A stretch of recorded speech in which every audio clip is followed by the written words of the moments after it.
We can call the meeting to order and send in the PDF.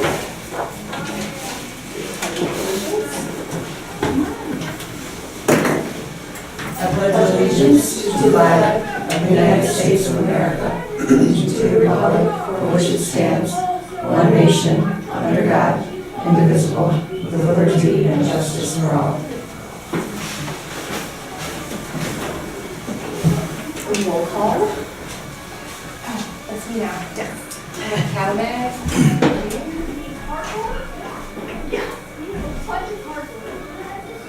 Gonzalez. Here.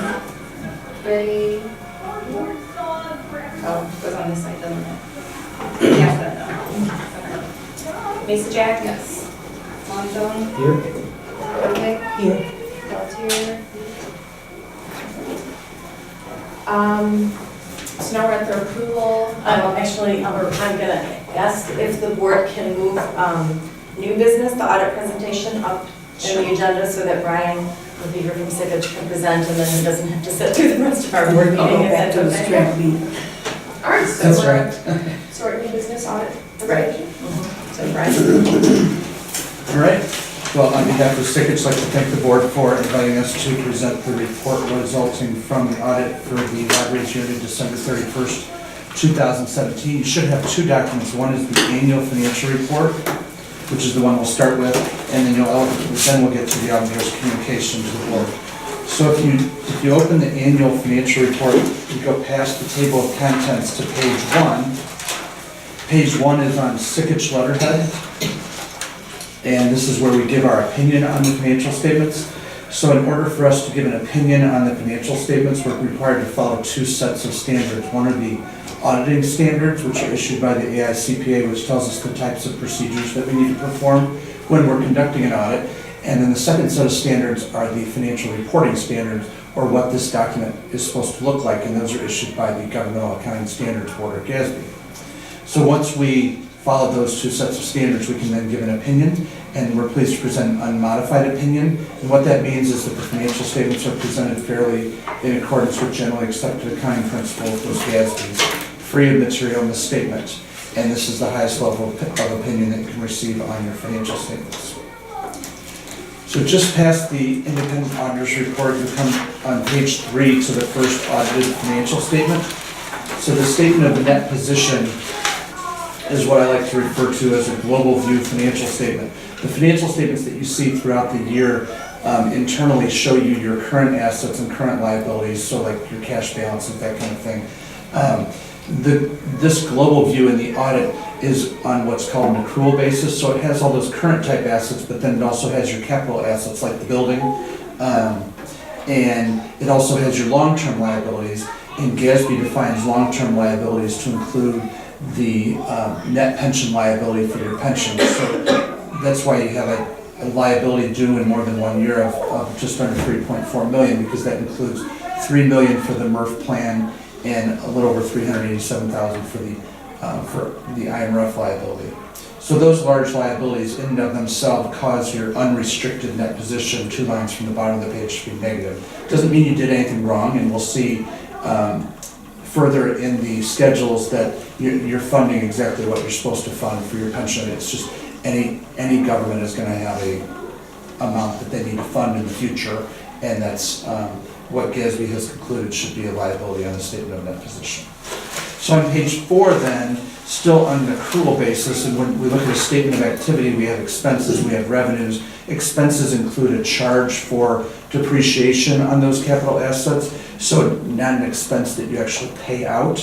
And because of that expense, that causes your overall net position to go down slightly, albeit $21,000 is about break even.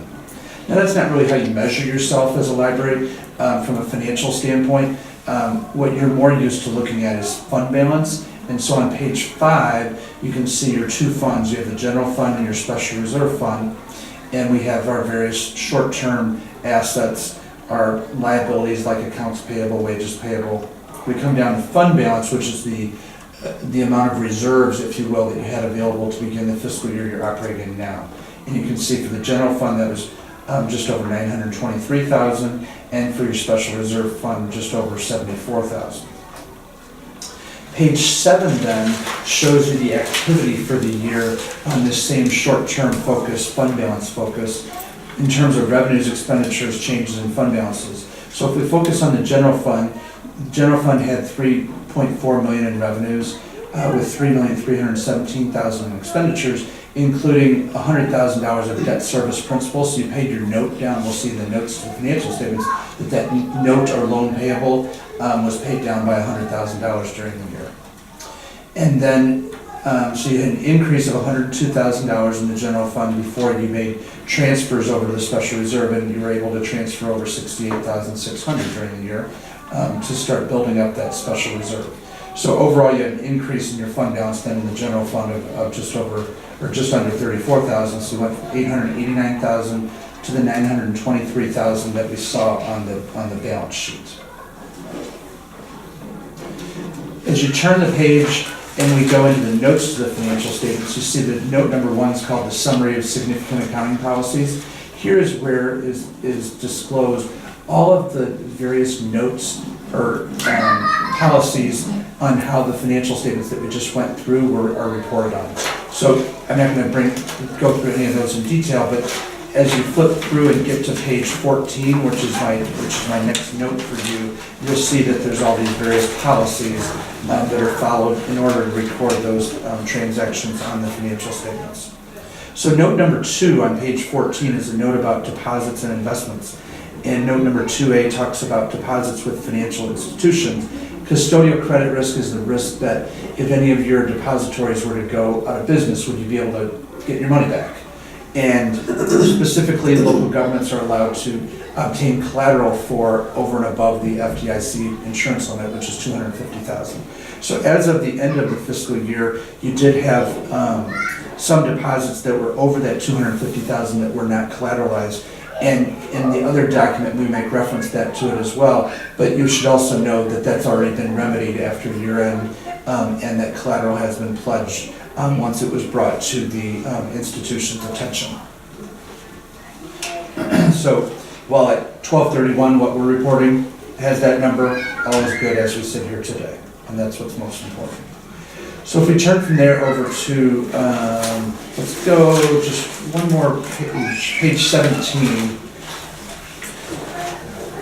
So back in fiscal year 2016, when you did the construction project here, you had a $200,000 loan, and you're down to principal of $50,867 as of December 31st, 2017, which is scheduled to be paid off in 2018. From there, let's go over to page 28,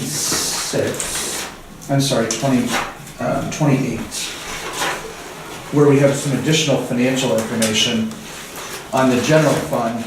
Page 28 is similar to that income statement we saw at the front, except here we have the budget numbers.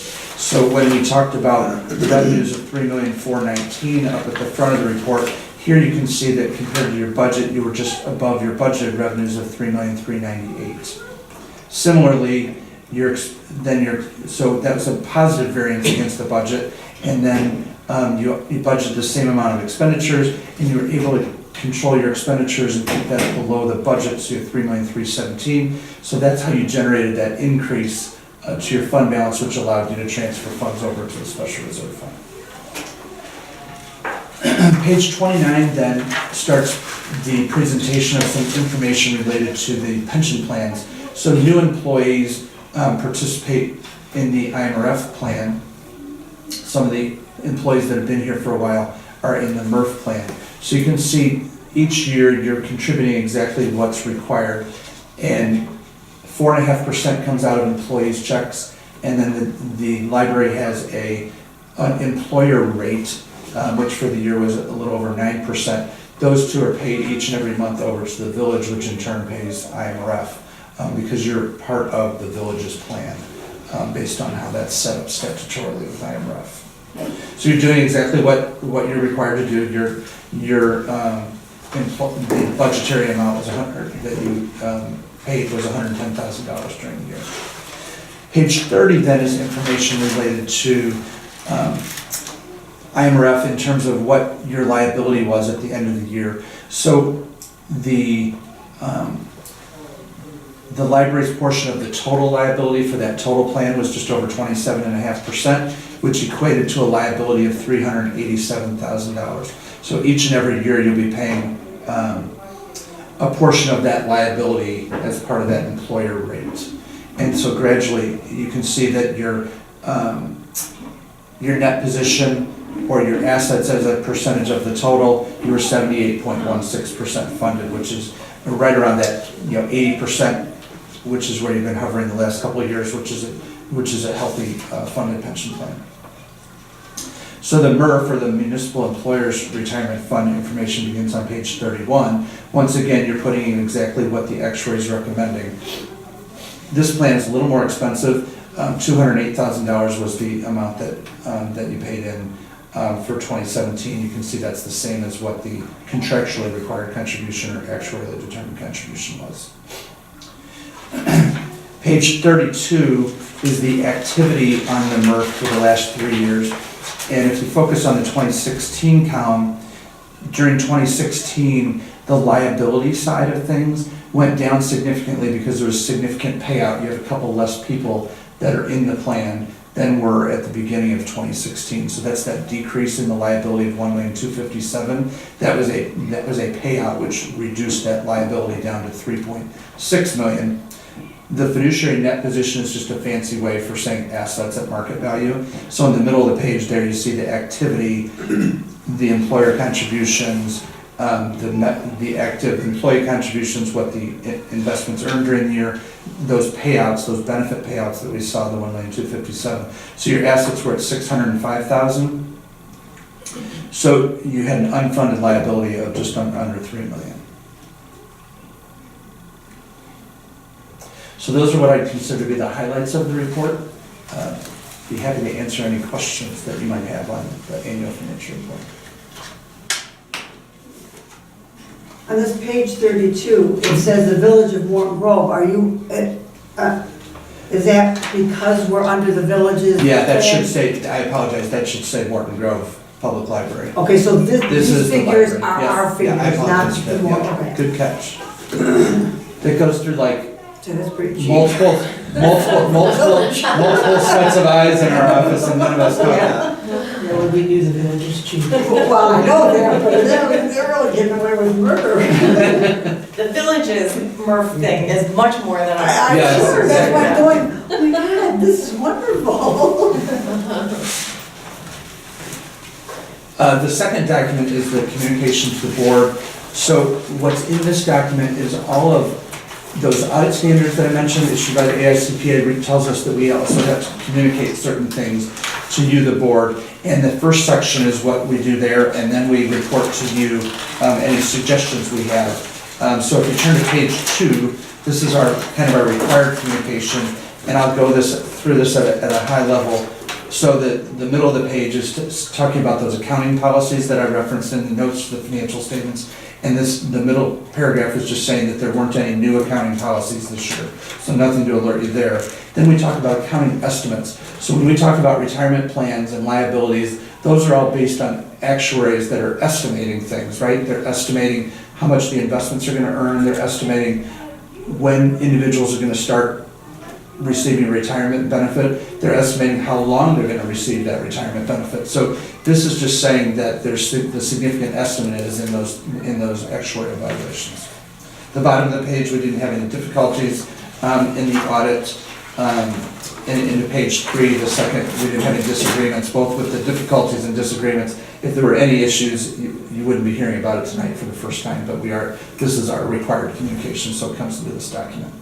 Corrected and uncorrected misstatements at the top of the page. As part of the audit, there were certain adjustments to the financial statements that we recommended and were agreed upon with Pam and Blanche, so those were recorded on the financial statements.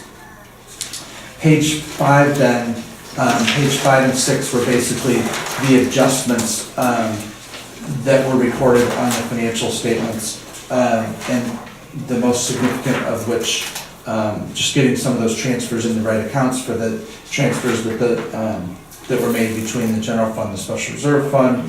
And at the bottom of page 5 was the entry for the net pension liabilities for IRF and MRF. And then over on page 6, property tax receivable entry, and then a capital asset entry. And then item 7 was just to clean up some of the payroll liability accounts. That's a stupid one. This dental insurance. But- Where would dental insurance come in? So that's a liability account, so it was withheld from someone's paycheck, and when it was paid out, it was expensed instead of just reducing the liability. Yes, we do. Oh, my mistake. Okay, that's easy. So then, when you turn to page 8, this begins what's called the management letter. This is where we communicate to you any suggestions that we have for improvement. So those auditing standards say that we put these things into buckets. The most severe would be a material weakness, the next would be significant deficiency, and then the least would be a deficiency. So all the items that we identified were in that lowest bucket of deficiencies. So the nice thing about this document on page 9 is that there were responses drafted by Pam that were incorporated into here, so you can read the document and say, okay, the auditor suggested this, and the response is labeled there. So as you read through the document, none of these things are huge items in terms of like documentation of approval of vacation time, documentation of your minutes of the transfers between general and special reserve. Those are easily remedied, and you can see that there's answers there as to how that's going to be handled in the current year. Page 10, whenever we have journal entries, we have to evaluate if there should be a management letter comment, so we did have a comment on that. Is it a big deal? No, it's not a big deal, but it does get, as Pam responded, more and more complex each year. We had a suggestion about changing the cash receipt controls around the vending machine and printing, and so that's been responded to as well. Page 11 is a list of the future accounting pronouncements. GASB 75 will impact your 2018, which relates to retirement health insurance, or retiree health insurance. So that'll come into play next year. The other items are all very specific items that don't affect a lot of our clients at all, certainly not any of our library clients. So these are just like general statements? So these are all the new GASB standards. We list them all out there for you because a lot of folks will be like, I heard that GASB's doing this, or I heard GASB's doing that. And what I'm here to tell you is the only one of these new ones that's gonna affect your financial statements is GASB 75. All these other GASBs, while we have to look at them and make sure that you implement them, you don't have any transactions that would apply to look at those standards. So in that first one, number 75, that has to do with health insurance. So when someone retires under IMRF, you're required to allow them to stay in the health insurance plan. You can charge them 100% of the premium. Right. GASB says just by letting retirees in your health insurance program, you're making the cost of the program higher. So there's essentially a subsidy, and so an actuary has to measure what that subsidy is. So it'll be another actuary that needs to be engaged related to GASB 75. Okay. Do you know, I mean, you may not know, I mean, so the village would then engage that actuary, do you know, is Lauterbach and Amon going to be doing that, or there's a third? They definitely can. Okay. But it'll be something you'd want to reach out to the village to see if they've already contacted an actuary, and if they have, you probably can piggyback on that. Right, that's what we've done. Yeah. So I just want to make And sure. they should be able to do one set of, the village's set of numbers and the Right. library's set of Okay. numbers. Yep, that's a very good idea.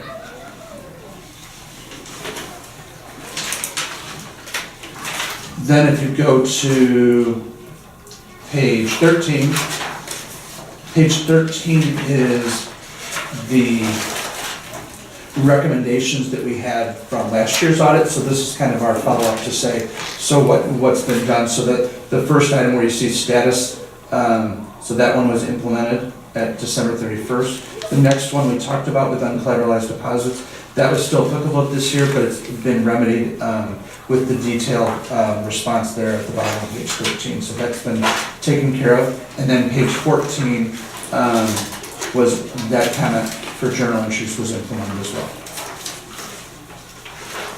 And that's always what you want to see. You want to see progress, and that's what you're is being accomplished by management. So.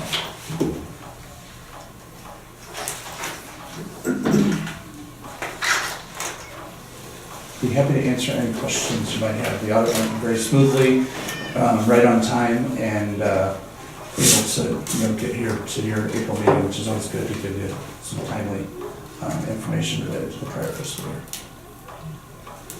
We were talking about how late it was last year due to the IMRF and the village changing, auditors and stuff like Yep. that, so yeah. Yep, exactly. Because Eric was saying you're auditing 2016 at the homeowners association. So. Does anyone have any questions for Ryan? Thank you. You're welcome. Thank you. Ryan. Fine. Sickage staff is wonderful to work Understood every with, word, and we have I think a really good working relationship with the people that come out and do the actual audits, so, and with Brian certainly, so it seems to go pretty smoothly every Yeah. year, so that's always good. Yeah, it's a very good relation. And there's a lot of calls during the year with questions, so that's makes it a very smooth because Yeah, we then try not to leave those things till the end of the year. Exactly. Try to get them Exactly. addressed when they Up happen. front, are we doing this right? Oh, that's good. yeah, Yeah. that's a very good thing. So, Thank you for coming. you're welcome. For coming. Thanks, Brian. You're welcome. Thank you very much. And I think you just have to make a motion to accept it. And, Oh, we do? Okay. Yep. I'll make a motion to accept, do I do both of them, Brian? Yeah. The auditor's report. The auditor's financial report dated for the year ending December 31st, 2017 from Sigich. Sorry. So I will do audit report. So she's kind of read that too. You can write that. Yeah, just write what, So Carlotta made a motion. Second motion. And Eric. Okay. and then Eric said. And then we should do a roll call. And then since Eric and I have the same initials, I usually just make a little note if it's. Oh, you're right. Okay. We have a future secretary here. don't we? Right? Gonzalez? Yes. Oh, here. Yes. I don't need to say the names that are not here, right? We're No, just- We just the people that are Mesa here. Jack? Yes. Alonzo? Here. Yes. Yes. Altier, yes. Great. Thanks, Brian. Thank you so much. See you next year. Hopefully spring will, Yes. will Yeah, arrive. it's getting there. Slowly but surely. The night didn't fail the day like the last few days. Right, this afternoon was nice. Yes. Take care. Thanks, Brian. Oh, of course, there's one follow. So these are for you if you want to keep them. The library does keep several copies themselves, so if you don't want to keep yours, I'm happy to keep them. I'm trying to clear my house out. You have to let it in. It's very interesting. Yeah, like I said, the library does, we do keep these on file, and we also have been posting them on the website as well, so. Really? The past few years. That's We what started Wow. to do that, yeah. So, That's good, that's good. All right, so we are back to approval of the March minutes of the regular board meeting. Motion to approve the March minutes. Any questions or? I'll second it, approval. And then, any questions? Oh.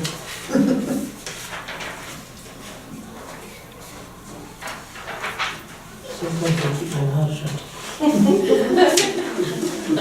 This is my real deal well.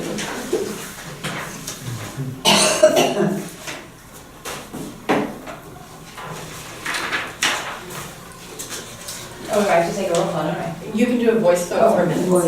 Okay, do a voice vote. Just, Basically, money is a broker. Yes. Yes. Yeah. Oh, yes, yes is right. Yeah, I I- always say, any nays, any nays? Yeah.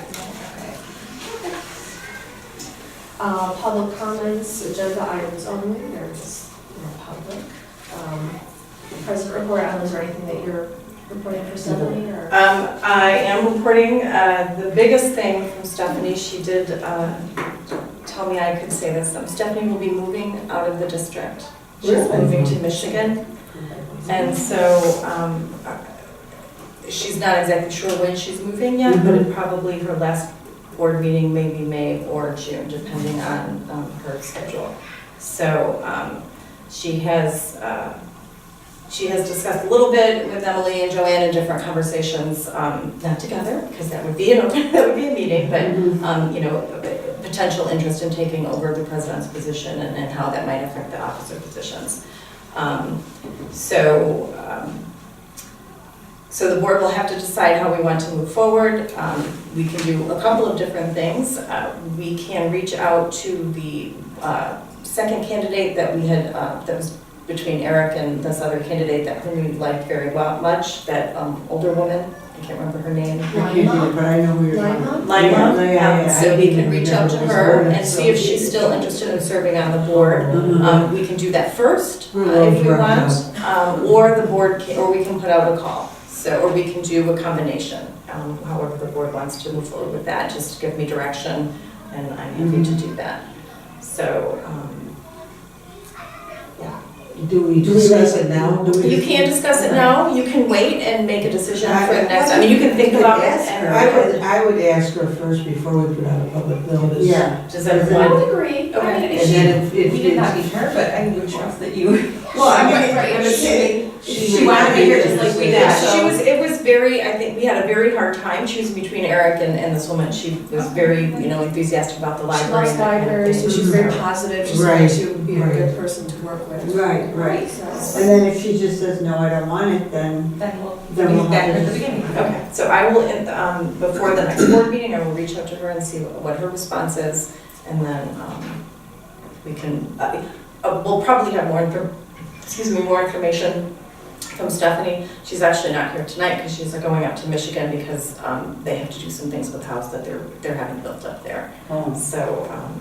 So that's why she's not here tonight. So I would assume after this weekend and over the next couple of weeks, she'll have a better idea of the dates of, you know, specifically when she'll be leaving. So.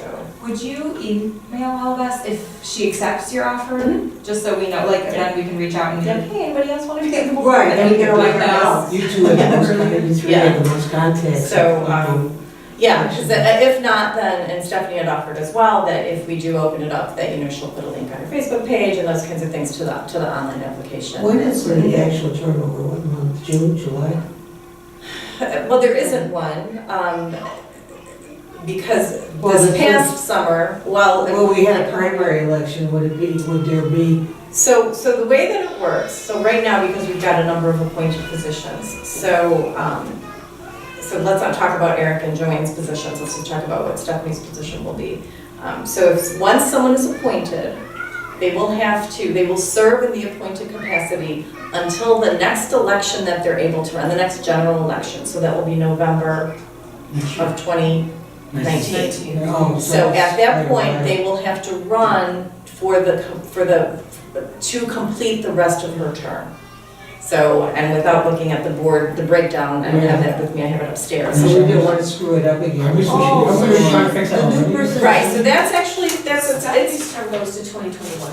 right, so she'd have to run and So be she's elected for appointed- 1 year? right, and then would have to run again. That's the way that the law is. I will double check that, but I looked into it for Eric and Joanne's position to make sure that we had it correct. So that's the way that the law is worded. But I will verify that. Does she have to, this person, let's say she says yes, I'll be happy to. Mhm. Does she have to run then for that month and a? For a year. She has to So run basically, and only she serve for a year and then go. Now, there is some, depending on how close to the election you're appointed, there's some leeway that says you may not have to run. However, I think it's far less time than we're gonna have, but I will double check that as well. But yes, the way that the statute is currently worded, and again, I will double check that, is that, you know, depending on the length of time, unless she falls within that length of time, and I don't think this does, you do have to, you run for the completion of the term, and then if you're interested in running for the full term, then you would have to run when you would, say Stephanie did not, you know, move, then she would, and she was interested in serving again. Everybody's gonna be gone in 2019 except Emily. So the thing is with Eric and Joanne's positions is that, Oh, you have a good time. they will both have to run in November of 2019. However, and you will need to work this out between the two of you, because we didn't clarify who, It's a 2 and a 4, right? right, there's a 2 and a 4. So one of you will run for a 2-year term at that point, and one of you will run for a 4-year term That's at something we that have to point. like announce in here, like we can just talk about it or something. Yeah, and basically it's how you file, so, Maybe yeah. we should get Okay, let me ask you, signatures. let me ask you a question. There's a certain Can't amount. start till You can't start yet, No. but I'm looking into making sure that they have enough But it's actually time. There's 5 of us that it will expire in 2019. Why is it just It's always suggested to do a few extra. Joanne and Eric who have the 2 Okay, years? theirs are expiring in, this is not correct, actually, this should be November of 2019, so it doesn't look like you have the most recent one, so this was my Okay. mistake here, but, their terms are expiring because by statute, their appointed terms can only run until the next time that they can legally run. Right. And that's in 2019. So Correct. that's why those expire then. One of these terms goes to 2021, actually, and one of them goes to 2023. So we're trying to complete the terms of the 2 people. Right, so, but what I'm trying to say is, I'm up in 2019, And and that's I your- run for a 2-year. That's a 6-year. This is a 6-year. Whoever's gonna run, if What do you you, run wait, again- and you ran for 2 years, is that what you're saying? Elise? Well, okay, say Joanne decides to be the 2-year person, and Eric will be the 4-year person, right? Okay, mhm. No. 6-year, Okay, I'm 6, so, I'm sorry. so you and Dr. Calamag and Barb Right, and Emily, all are, those terms are correct. These are full 6-year terms. No one can run for a 2-year term. That's Okay. not allowed at all. The Okay. only reason that Eric or Joanne can run for a 2-year term is because they're running to fulfill the Okay. remainder of the Okay. 6-year term. okay. Everybody else, gotcha. basically every position except Emily's up the Right. next term. I- next Right, election. right. So It that's, actually got screwed up about 3 years ago. and then it got messed up, and so, I when was Kathy the Peters was problem. still here, I think it was almost 2 years ago, the board, you passed a resolution saying that you were doing certain things to correct the dates of your board elections. Right. And Yeah. so in that case, and so that way, that gives us the authority to say that Eric or Joanne, whoever decides to do that, can run for the completion of that. So it's term. staggered, basically 4, every, someone's running. every So 2 once that's corrected, It's 2, 3, and 2. right, so there'll be, so it'll be staggered, so you won't have, a whole slew of board members leave at the same time. Yeah, see, that's, Except for this that's next- why. next- Yeah, yeah, so, and this is actually not April, it will be November, yeah. Because it's I always think it was the next general election, because the next consolidated general election is April, but it has to be the next general election, which is November. not April. Yeah. Right. So I will, between now and the May meeting, reach out to Lima, see if she's interested, and then let you guys know. If not, then I can, if the board is okay with that, I can go ahead and pull everything together about And at accepting the same candidates. time, can we wipe out the federal court legislation? Yeah, I wish I was Let's able just to wipe do them some over of at that, the yeah. same time. So I'll reach out to Lima to start with that, and then hopefully we'll have more information about last date that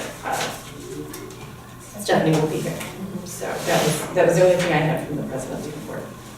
That's a big one. I know, Yeah, it's a big one. it is. It's, I'm super happy for her family's up there, it's, better for her and the kids and stuff like that, and, but sad for us, because she was a really, Yeah, enthusiastic board she- member, really super involved, and, as are you guys and stuff, and, She's really moving out of district. yeah, so she's Yeah. kind of taking everything, so. Yeah. Yeah, she sold her, she was unsure, she said, There well, was it'll a- depend there on was- how soon I'm gonna sell my house, her house sold in one day. Yeah, she has a very nice house. And she got She was 9 so, offers. she was so Oh, surprised, I'm like, really? I know, I was Yeah. like, I was considering taking your house, and so am I. One So, day. good for you. One day, and they offer, and because they got so many offers, they got more than what they had listed it Yeah. for, so that was So so good. good for them. Wow. Yeah. Yeah. So yeah, so good for her, but sad for us. so. Yes, Mhm. yeah. All right, so we're at, committee reports, or at finance. Finance, good, where's start with the cash statement, are there any questions? We got cash. We've got cash. It's so nice to see. But we were talking as a meeting, that's because the taxes came in. Any questions on the income statement? I was thinking of writing Jesse a thank you letter since it was addressed to me too.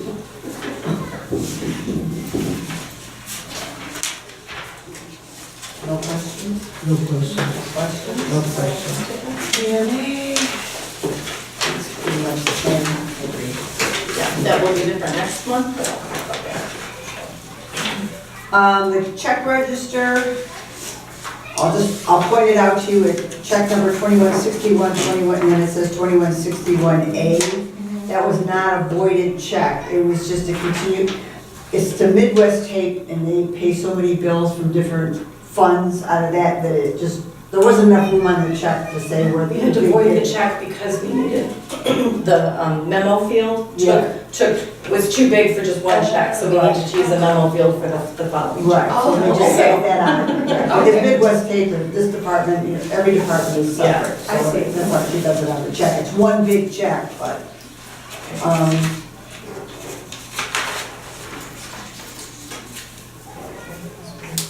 anybody else have any questions?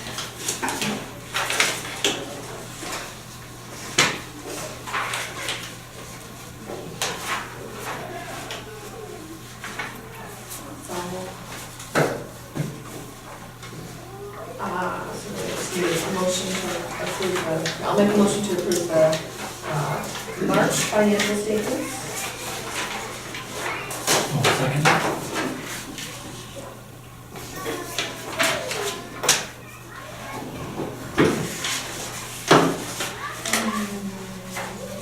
Gonzalez, Yes.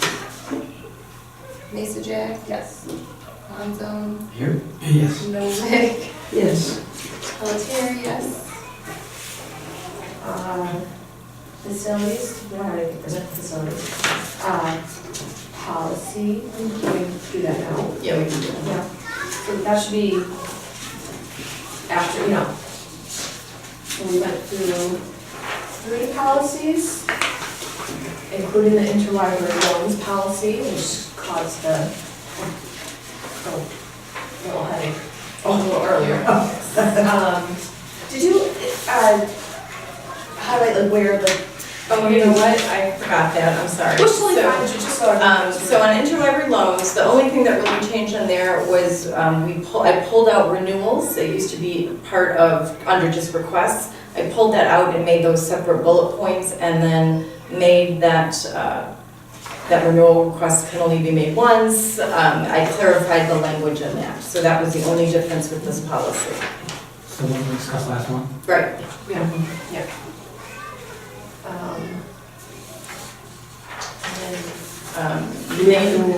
We can do it all at We once. do it all at once? Yeah. Any questions on the policies?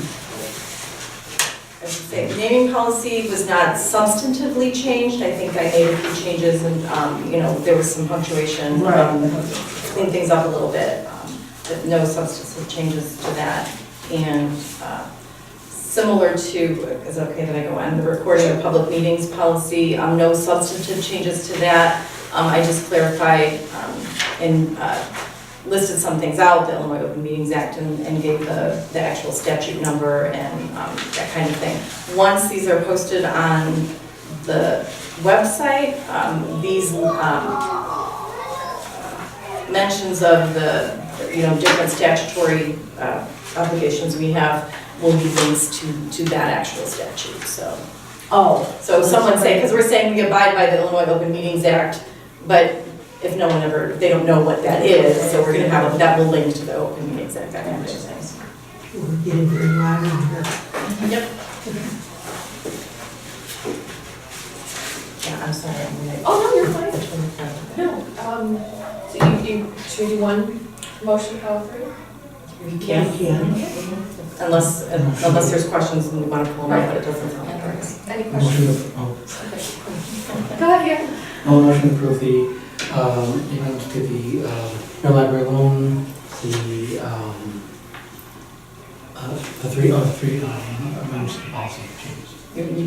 Yeah, I would list them out. I'm gonna write. I thought we love Yeah. naming. Amending and, Recording public meetings. I'll second it.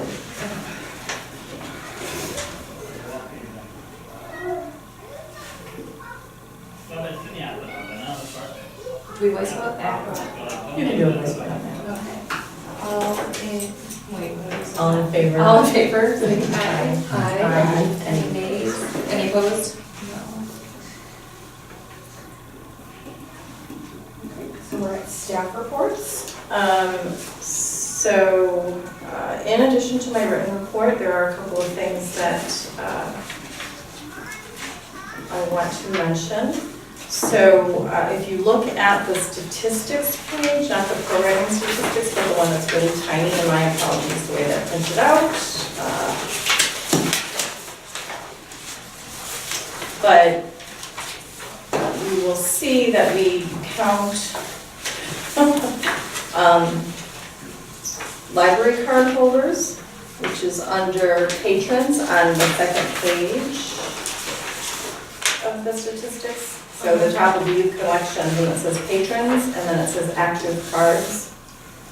So if you look at the percent of active cards, it's always been about 38%, which seems very low. It is low.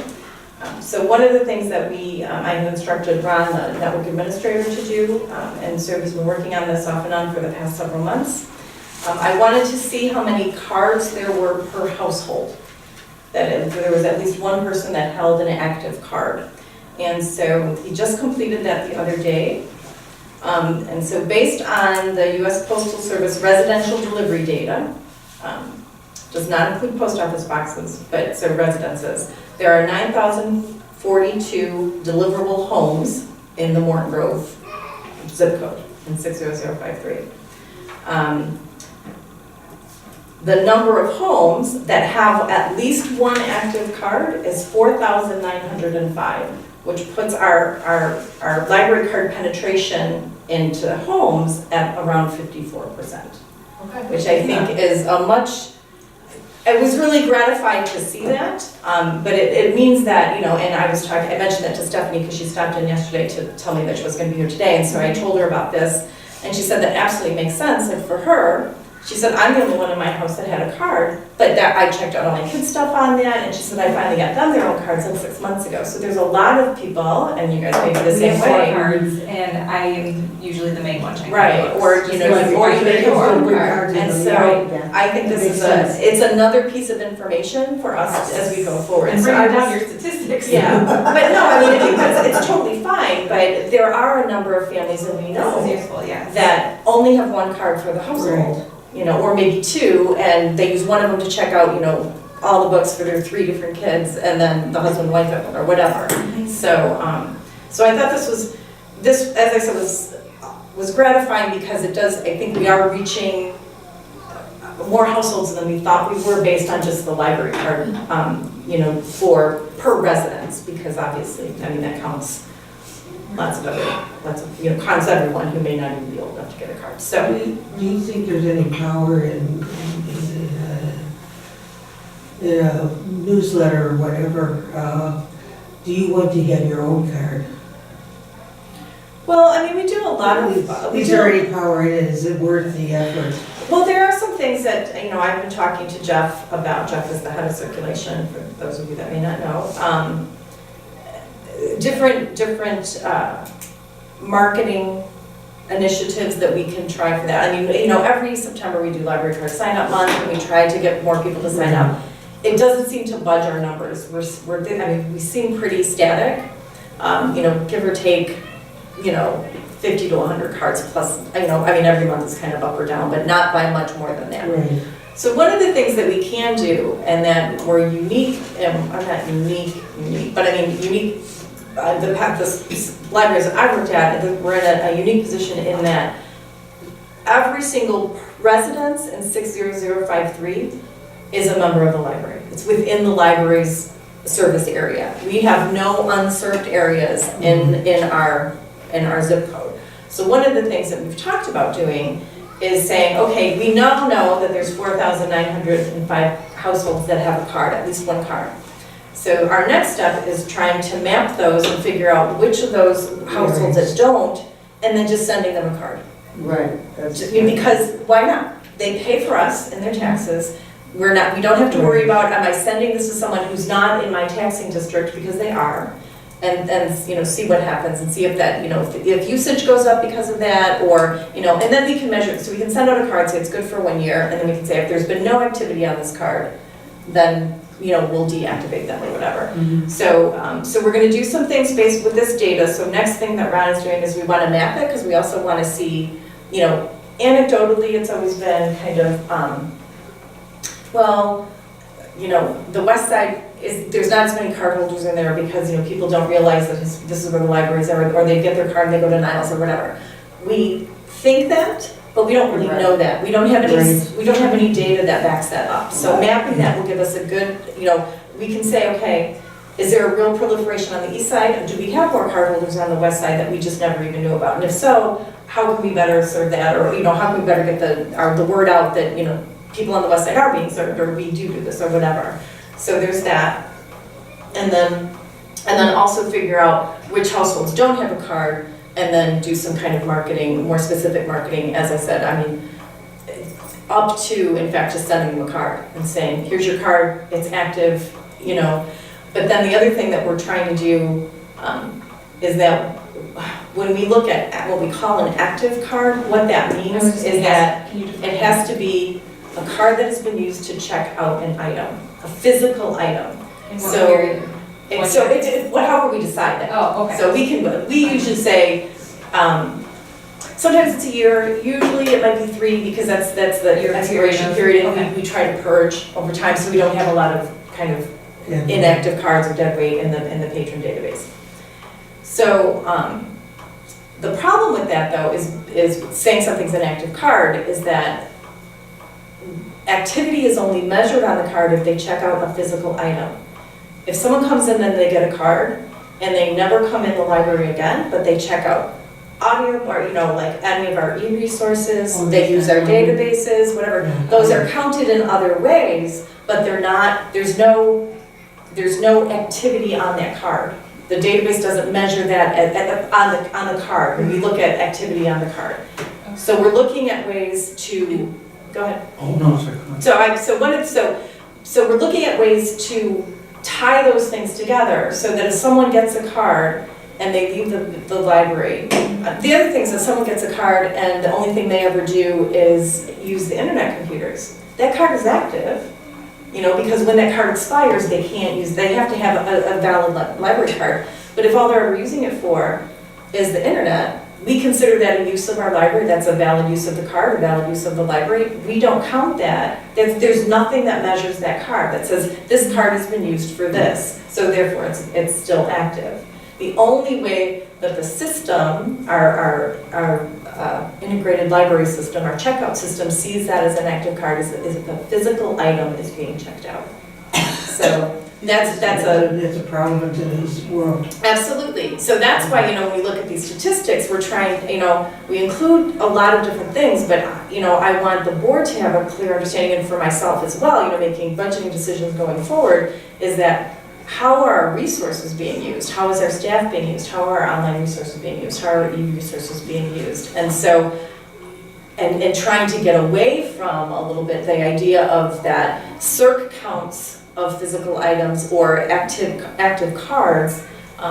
It's not a 100% clear representation of how people are using the resources, the library and the staff and the building and that kind of thing. So we're working on ways, and, you know, Ron is always thinking about different things about, you know, how can we have those uses of the card show up when we run activity reports? How can we make that happen so that we can get a clearer sense of, you know, this card, it looks like it hasn't been active for a year, but this person could very well have been checking out e-resources all along. But I don't have any way of knowing that, because all I see from when I look at reporting from the e-resources themselves, it's, you know, the number of checkouts, that kind of thing. I mean, I can do things like, if I look for a specific card, I can see if they've, you know, if someone's checked that out, but that's really labor intensive, and obviously I'm not gonna do that with, you know, 8,000 cards.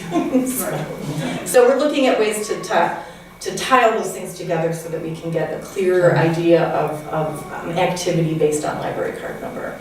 But, you know, this was the first step for us, and I think it's good to see that we've got deeper penetration than than the previous statistic, just, library cards per all residents.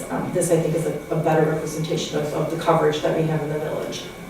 Sorry, it's just the idea about the sending a card, I thought that was a great idea, but is there a way, like, where, one of the ways you're saying is if they don't show kind of physical resource, just maybe something that it was not active when you get it, but in order to activate, like you would a credit card, you have to call or something like that, but Yeah. they'd have to come into the library. I mean, We can do that, and we've thought of a number of ways of doing that, sending a card and saying, bring this into the library, we'll turn it on for you kind of thing. I think that's great, but, you mentioned credit cards, and for me, what I want to do is I want to eliminate as many barriers to using the library or using our resources as possible. For some people, it might be a barrier to come into the library. Parking is difficult. They may have mobility issues. They may just, they might not be able to just, maybe they work during the day and they're not able to come in. So what I would like to do is, if we have to have some kind of, we'll verify this and then turn it on for you sort of thing, can we do something with a phone call? Like you said, I don't have to go into the bank to get a credit card. I can do that all online or by the phone or whatever. And so for me, knowing if you've got a Morton Grove address, I know you're paying taxes into the library. So how can I make it as easy as possible for you to get a card? So there's some different ways, just so we can say. Something that's ringing in my head at the moment is the same in different lines. Her house, 9 people, some of them did not live in Morton Grove to start with. Sure. Is there some way to get to the realtors that sort of specialize in this area? There are, and some depending on. It's just another source of handing out a card. Welcome to the neighborhood. There's no welcome package that I know of. So it depends. So there are some communities that do that kind of welcome wagon sort of thing, and there would be resources There's no welcome in that. wagon, although what there is that envelope that's filled with things for the, Coupons and yeah. stuff. Now, the guy that does it in town is now on the board at the chamber. Yeah. He may be interested in further. So there's some different things that we could possibly do with that. I think that, and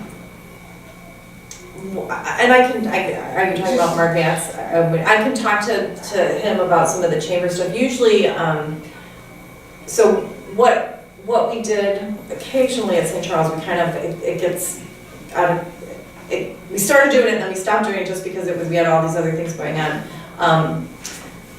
You're busy. Working with the realtors to kind of get, and we're talking about doing it once a quarter, just a list of people that had moved in the past 3 months, and then mailing them like a packet. Here's stuff. Did you get your library card yet? Come in and get your library card, sort of thing. So we can look at doing something like that. Where we get like just a list of homes that have been sold in the last. I would say it would be really difficult with current staffing levels to do it more frequently than once a quarter. So we could, I don't think so. Or at least even starting now, we could say, okay, from January to June, say like for half of the year, Right.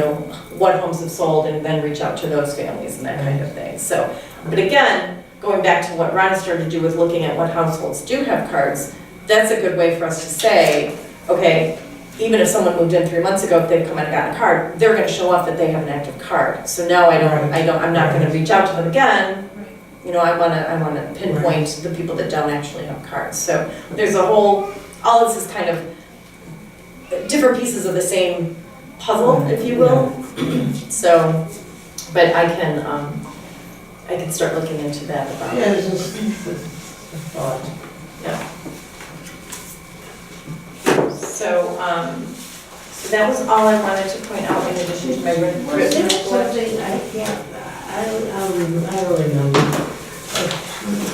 don't know, it was last month, the last 3 months, you were gonna talk to the church about Parking.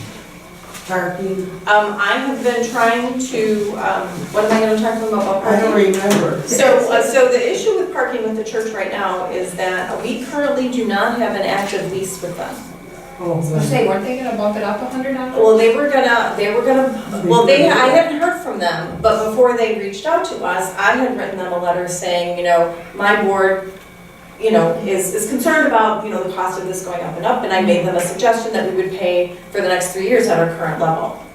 And so I sent that, because all correspondence has to go to the Archdiocese in Chicago now. Yeah. And so I sent it to started a them. couple years ago. Didn't hear anything, have reached out to them a couple of times, received an email, and this was a few months back now, from someone at the Archdiocese said, because I said, you know, I haven't heard from you, you know, I'm continuing to pay the church what we were, the last level. I said, but we have no active lease.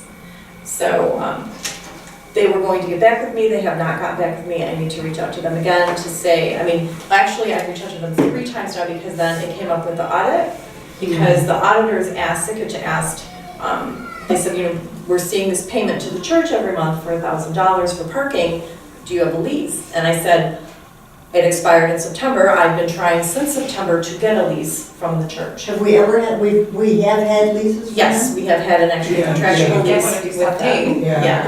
And we have for years, so. That's very interesting, they don't seem to care, and we're paying, you know, I used to be in an identical situation in the organization I worked for. We were giving money to Right, another organization for reasons.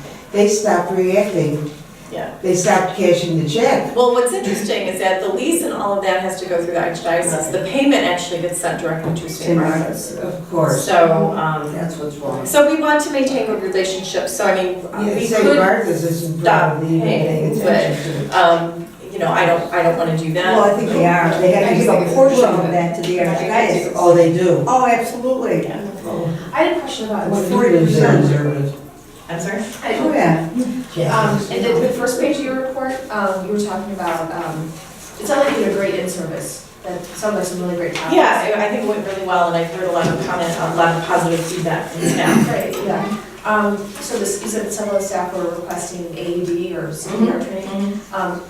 Is anybody AED or CPR Certified? certified? We have a couple of staff members who currently are. The AED and CPR training is taking place next Tuesday. Okay. So there are 10 or 12 staff members who had indicated interest in doing that. How many AEDs do we have? We have 1 AED. Where is it? So it is located on the main floor. Okay. So I'm trying to see if I can think if I've seen it. yeah, and that's one of the things that, you know, we talk a lot about with the staff and staff in service, that we are very fortunate that we live the building is so close to the fire department, Yeah. that quite frankly, you know, my advice to all staff is, and it says this right at the beginning on the front page if we're gonna do a flip chart thing and stuff, is call 911. You Right. know, don't try to find the AED, There's a call second- 911 first. There's a and secondary then- reason too. In spite of the fact that theoretically they can't hold you accountable if something goes wrong in the process, the lawyers are very good at finding ways to Sure. hold you accountable. Right. So we're on, yeah. Not the lawyers. So we have 1 AED, the I'm not a CPR fan training of is one, happening what can I next say? Tuesday. There are a couple people on staff that are currently actually certified for Yeah. CPR, and this training will recertify them or give people certification. It's good for 2 years. Is the battery check included regular with the facility? Yeah. Sort of in class box, right, on the first floor? Yeah. And then one other question, with the square, which I think is, it's a great option. I know that Square usually has fees involved every swipe. Yeah.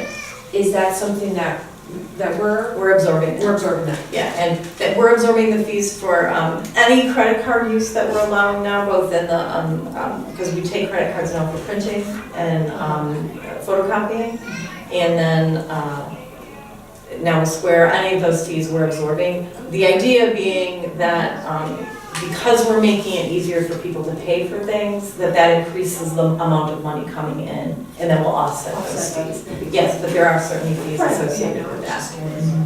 And the only other question I have is just, with as you're cleaning up every disc you have with the new disc cleaner, any other like thoughts or ideas of possibly offering that Yeah. as like, Yeah, you in fact, know? we just talked about that at our last department head meeting, and we're gonna put a brief blurb in the newsletter, the upcoming newsletter, that we will we're working out the logistics of it, but that will, you know, that will offer that. So because the next newsletter, like, the next newsletter comes out in June, but we had to have it to Karina, the newsletter person, by April, like last week. So we said, okay, put this in the newsletter, so we'll have all the logistics worked out by June, saying that, you know, what it's gonna charge, you know, what's gonna cost, that kind of thing. And then Jeff is gonna work out who's gonna be in charge of that. For a small fee, we'll clean patrons' discs. So, and then the one agency kind of waivers saying, you know, we're not responsible for doing it. But yeah, we have absolutely talked about that. Yeah.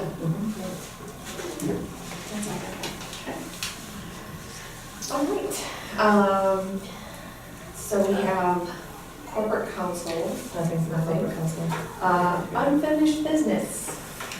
6,200. So, Lucky. yeah, that's right. I believe I forwarded this on to the board, but just in case, at the end of March, I did receive a word from Brian Ripp, our broker, that the potential ice cream parlor or coffee roastery tenant was not interested in the building. He had also shown it to a video production firm, and there was no interest there.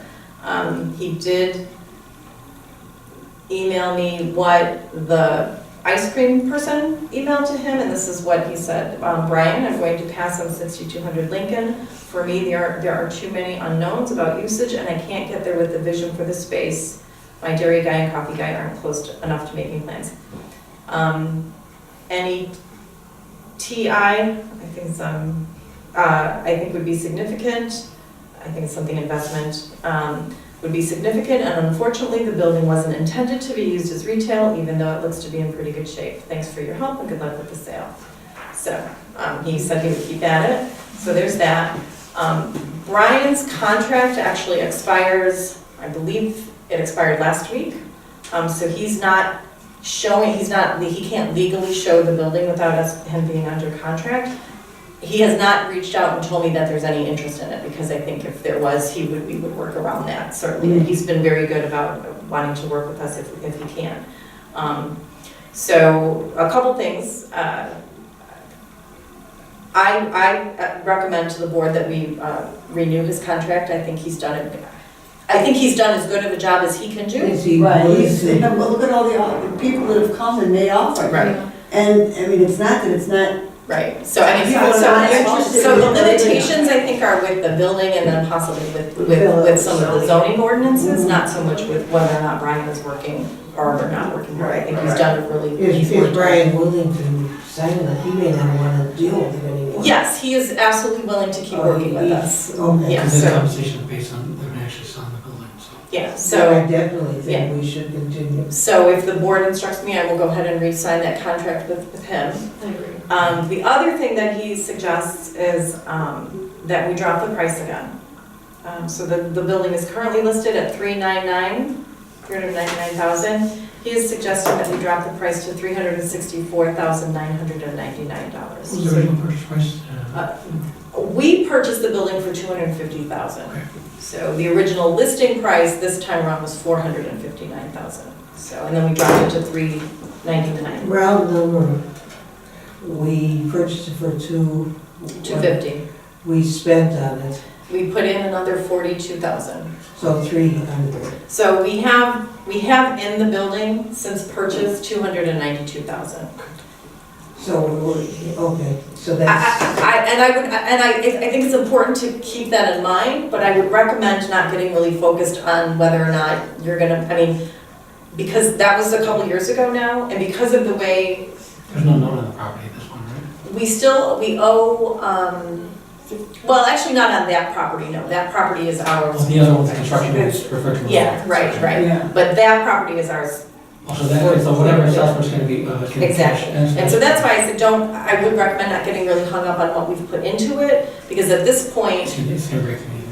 you know, it's either gonna break even, and even if it doesn't, that's still, let's say we end up selling it, and I don't think this will happen, but let's say we sell it for $150,000. I don't think it's gonna happen, but exactly, that's $150,000 more than we have right now, and because It's But appreciated. we've lost 100,000, we would have lost 100,000. over the past several years. Yeah, it's appreciated I mean, asset anyway, because it would have lost value over the So, last 10 years. yeah. So- how, I I don't know how we get around the fact that it doesn't look like commercial sales. I don't know how you get around it, it doesn't, Well, the way and they yet run- they want their area to be walked down in and The see way they all want these to run it fancy is, little Well, see, Well, the yeah. tea stores. village Right. is putting, either you lower it too much, Right.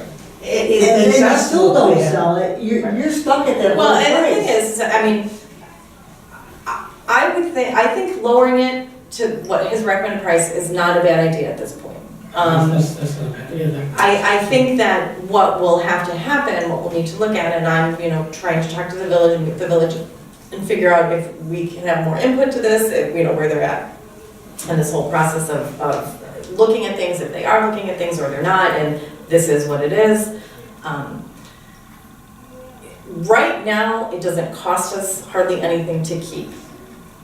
That being said, I think there's. That being said, is there anything in your furthest vast imagination, or anybody in this room or outside the room, that the building could be used at in a library? Sure, we could use that building for all kinds of Knowing that we have a things. lot of work that has What to the be done. problem is how much money, and if I have $500,000 to put into that building, why not put in the Why I other? not? have Why not? $500,000 worth of work that needs to be done in this building. Yeah. So, that's and I think I the said, No, that's. unless we get a huge, $1 million windfall, I don't think so. I Right. may be dying tomorrow, but I don't have. that, as a director, I cannot in good faith recommend to the board to put more money into that building, knowing the needs that this building, Right. our main Right. library, Right. still has. And so, And right now, Brian thinks lowering the price will just send the alerts that it's down to this much and. yeah, I mean, dropping it to that $364,999, it's right under that $365, so it's like, again, it's And they're kind gonna of. offer less, they're gonna offer $20,000-$30,000 less anyway. Right, so I mean, and the thing is that the board can choose never to lower it again, they can choose to not accept an offer if it comes in, we can do a variety of things. It's more than break even, If you lower it, you're stuck at that. I mean, you can always keep lowering it, but you can't Well, raise you it. can take it off the market for a while and And then then put raise it it, back yeah, you on. have to take it off the market and raise it, but. But if the it's not village- selling, it's not doing anything, Well, it's not doing it's anything not the point anyway. that it's not selling, because we've had people that want to We've buy had that. it, It yes. is selling. It's at the right It's building. the village that's not letting us sell it, because they want to put a donut shop there, Right. or whatever. I thought ice cream And was that's pretty the damn problem. close. We keep lowering it and losing money, and the village keeps going, well, I don't care what you're selling it for. They I can't move I that think in. since marching has become so popular in this country, I think we should go up with our signs. I mean, it's to a Take point them where, out. okay, you won't let us do this, so we'll give it away. You know, in Well, other that's, words, that's, Have another meeting with Ralph? I don't have one scheduled, I need to call him, so, right, we just haven't had a chance to connect. What's your vibes with Ralph, just one-on-one? I. Is he being controlled, or is he? Well, I think that, when we've reached out, when I've reached out with specific things, he's been very responsive.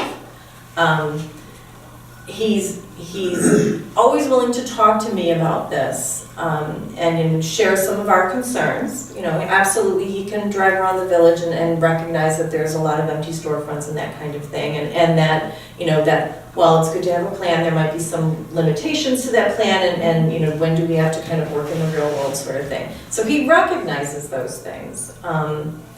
But I think in many ways, his hands are tied. He's the village administrator, he's not the board. Right, He's, I as know. I am, Right. guided by the board, and I have to do whatever the board tells me to do. He has to do the same Yeah, thing. that's why I was asking, does it? So- but it's not the board so much as the zoning department. and that- Right, but the zoning department is guided by the board. it's guided by the Yeah, board. I mean, the board can say, you know Zoning. what, we're gonna get rid of all zones in Warren Grove altogether. We're not gonna do that, but the indication is that, there's a set plan to develop the area Right. within Lincoln Avenue to Right. try to get, Right. the retail. And space for they the have a transition. plan, But right? they're sticking with that, and they don't want to have anything Right. that's different from that. And there's an available space that's, okay, we want a donut shop there, so we'll put it there, so. So I guess, so we'll renew the contract with Brian. If the board does not feel comfortable lowering the price at this point, you don't have to vote on that. What if he's given instructions, I know they'll lower the price, he's talking to the customer, potential client. Make us Well, an you offer. can't misrepresent that. Sure, you can say that. He can't, well, he can't really do that. You can, Yeah, the price is you the can't. price, and if you, Exactly. Yeah, the price You is. can't like, wink, wink, they're gonna lower the price, it's gonna be, Yeah, I mean, he's you not- can I have mean- his own ethical. And you don't necessarily want a realtor that's gonna act and, you Well, know, and not in good faith, Not so, yeah. so, like I said, I'm not in good faith when it comes to the village. It's so just- if, you know, it's up to the, I think we all agree that we want to renew the price contract. Yes. And, I don't know what everyone's thought about dropping the. You know, I Dropping think, the so, price? I think it's a good move, I mean, at this point. Drop the price. I think, but that's okay. I'm not comfortable with it, but I don't think we have a choice. The market's not gonna sustain the price it is, and it's gonna be, because I mean, the residential market, I mean, 9 offers, that's a big thing, but if, we haven't had, it's gonna be restricted either way. I mean, whoever's gonna wanna get it is gonna wanna have the motivation to actually spend money in this place to renovate. let's do this then, because actually, especially to lower the price, we probably should have that more spelled out on the agenda. And with the full Right. board too. So, again, with more members of the board. So I will re-sign the contract with Brian, indicate that we've discussed possibly lowering the price, but, yeah, we don't need a motion for that, because you're just giving me direction. Okay. But lowering the price, actually, we should have a separate agenda item for that. Yeah. So, I'll put that on the May, and the May meeting is only about 3 weeks away now, because Right. this meeting's later in the month. So if that's okay, then I'll re-sign the contract, and I'll put that as a possible agenda item for May, if that's okay. Bylaws. I meant to bring the final copies of the bylaws, and I did not print them out, so I'll do that next month for Okay. sure. So that's, all that is just giving you the hard copy of the revisions that were agreed upon. Oh, So, okay. yeah, so nothing else to change now. Volunteer appreciation reminder, Friday, April 20th, Tomorrow. which is tomorrow. Do you want us here earlier or? No, 6:30 is fine. Okay. Um, Where is it? We'll leave it. I think it's gonna be in the next room. Is somebody? I'm gonna figure it out in 5 minutes, not huge. Yeah, Emily usually speaks, I usually speak. Stephanie had given me a couple